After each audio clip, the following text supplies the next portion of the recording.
আজিৰ সমগ্ৰ ঘটনাটো কেনেদৰে হ'ল কি গম পালে আপুনি? মইতো বাহিৰত আছিলোঁ, ৰাতিপুৱা উঠি গ'লোঁ বাহিৰত কামত। ঘূৰি আহোঁতে বাটত চিঞৰিছে মানুহ, জুই লাগিছে। মই দেখা পালোঁ মনসা মন্দিৰৰ ওচৰলৈকে আহি দেখা পালোঁ জ্বলিছে। তেতিয়া মোৰ ডাউট হ'ল আমাৰ ফালে। যেতিয়া আগবাঢ়ি আহিছোঁ তেতিয়া দেখিছোঁ একদম ধাৰা জ্বলি আছে। আপুনি এই ঘৰটোৰ মালিক? আপোনাৰ এখন বিবাহ অনুষ্ঠান চলি আছিল নেকি? সেইটো যোৱাকালি হ্যাঁ, তাতেতো একো ক্ষতি হোৱা নাই? একো হোৱা নাই।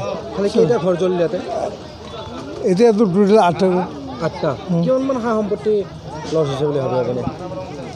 মোৰ বনাওঁটো মানে 8 লাখ, কাৰণ তলত পকা ওপৰত বাম্বু, বনাওঁটো 8 লাখ। তাৰ বাহিৰে মোৰ স্কুটি আছিলে, চাইকেল আছিলে, নিজৰ বস্তু বহুত আছিলে। এতিয়া বাহিৰৰ চাইডৰ ঘৰত কি কি আছিলে তাহাঁতি ক'ব পাৰিব। টকা পইচাটো জ্বলিছে দেখিছোঁ। কাৰ কিমান আছে? 4 ঘৰ। আৰু বাকী চাইডটো মোৰ নিজৰ।